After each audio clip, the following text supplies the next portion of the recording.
welcome to Coming Home. Survive and thrive in homeschooling. Life in the fast lane. What to do when it gets tough. Today's podcast is a reflection and response to my last few weeks. There hasn't been a podcast for several weeks because I just didn't have it in me. I know this is temporary and that it is a normal part of life. When this happens, it's helpful to have a strategy. Actually, it's essential. You need to know what is happening to you. Then you need to know why it is happening. And then lastly, how? How can you fix it or navigate this time? So what have I been doing to help me navigate this period of my life in the fast lane? Much of what I'm doing now is what I found out, often the hard way, during my younger homeschooling years. Please learn from me. You won't escape these times, but good advice in a timely manner can save you unnecessary heartache. Firstly, I am refusing to be a martyr. I am accepting help. And I'm saying no to anything that isn't essential. My supplements have been checked and altered slightly, and I suggest you check yours too.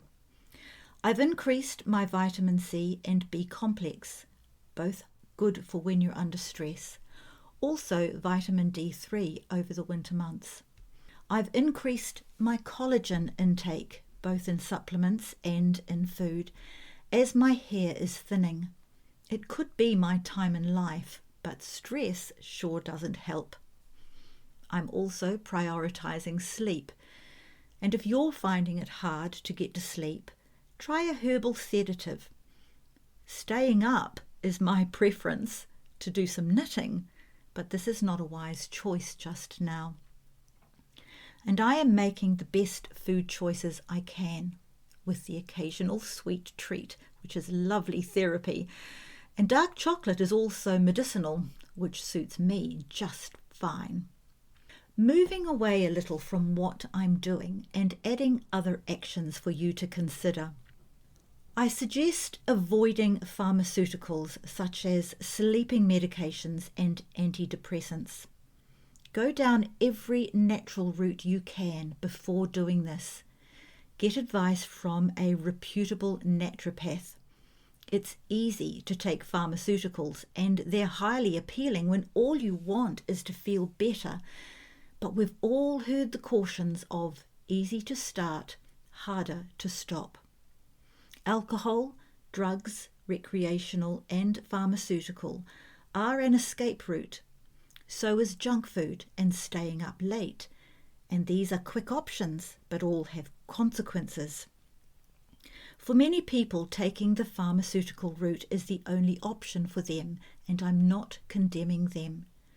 If you're considering it, get good, reputable advice, which may not be your doctor, unless she is also trained in alternative and complementary options or is willing to recommend someone who is.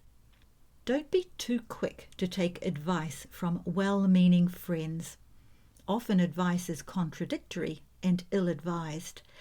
Research what advice you are interested in. Take a break from the news media. The constant and deliberate manufacture of fear can become normal with a low level of anxiety every day. I did this over the Lent time this year and was pleasantly surprised at the effect. I didn't avoid it if my husband was watching or listening, but I didn't seek it either, which was what made the difference. If you're a Christian, be sure your advice is from a well-respected and wise Christian. Just because she's a counsellor, it doesn't make her theologically wise. It's likely that she's been trained by secular, non, and sometimes anti-Christian worldviews. Consider consulting with an experienced homeschooler. It may be someone you know, or you may prefer to pay for a consultation. If you want to know more about my service, go to my website, cominghomeinfo.com. Be kind to and nurture yourself. Take regular breaks and use a timer. Set it for 15 minutes and turn off or walk away from the phone or computer and read a relaxing book, do a craft, or take a walk. In short, recognize and admit that this time in your life is tough. For now. This too will pass. There's nothing necessarily wrong. Everyone has tough times. We don't often talk about it, and we can pretend all is well when it's not. Consequently, we can think we're the only one. You're not. So buckle up and deal with what's happening. Know that everyone goes through times like this. It's normal. It doesn't feel nice, I know that, but it's normal. You must find a way to navigate this time. For home educating mothers who are experiencing this as more like a normal experience, you need help. It's easy to become overwhelmed. It can creep up on you so that you think this is the normal homeschooling experience. It's not. Stop. You need a break. No doubt so do the children, as they're affected by your behaviour. Take an immediate teacher-only day. If the weather is fine, take simple food and go out. Find a beach, park or bushwalk, but get outside. If it's bad weather, go to the museum or stay home and put a good movie on. Get their puzzles, Lego, colouring books and reading books out. The children must play quietly without arguing. Explain how you need a quieter day today. If they bicker, they must play by themselves. Explain what is happening in an age-appropriate way and get on with it. Don't wait until your nerves are so frayed you lose your temper. After your initial retreat from a normal home learning day, you must sit down with a cup of tea, coffee or a herbal, something comforting to nibble on, and remember why you are homeschooling. Recall your why. If you have a mind map, go and get it. Your why hasn't changed, but you are going to do it differently for the next little while until you feel refreshed and strengthened again.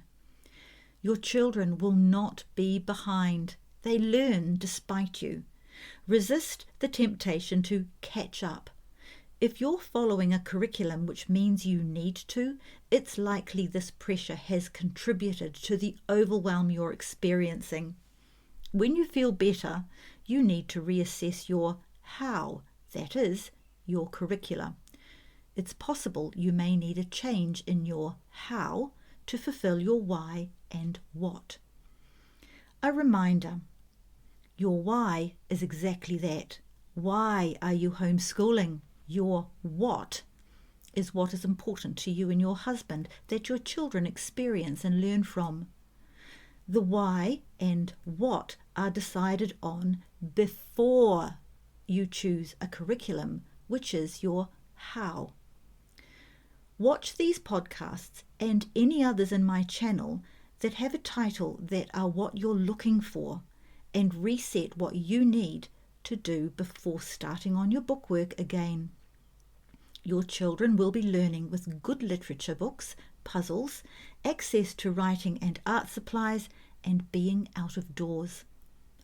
And I'm including the podcast number 146 entitled Looking Down the Generations. That podcast is the one to help you determine what is important in your life right now. So what is going on in your life causing this struggle time? If it's a sick relative, for instance, you can't change that, but you can change how you're managing it. If you need help, get it. Homeschooling your children is a full-time career, so don't even think about taking on extra care unless you have the help to manage it without it affecting your family. Hard times are actually good for your children to live through. After all, we are teaching them via real life. One of my favourite expressions of the world is your classroom includes these difficult times that come our way. It's the balance we often get wrong. Only you can figure out what is the best thing for your family. Part of your deciding is wise advice, and I'm confident to say that my podcast content is wise. How do you think I learned what I did? I had to live it and learn from it. I made many mistakes, and that's also one of the reasons I have this channel. 20 years plus is a lot of experience, and I pass on to you some of what was passed on to me and a lot of what I wished had been. Take the time you need for this time in your life. You are a strong person. I know you are, because you need to be a strong person to homeschool your family. However, the strongest woman also has a break point. Recognize the break point is getting closer and closer, and it will arrive one day if you aren't honest to see it for what it is. The temporary end of your capability if you don't do something about it. You don't want to recover from a breakdown as well as recover your ability to raise your family as the strong but vulnerable woman you are. Do what you need to do. You've got this.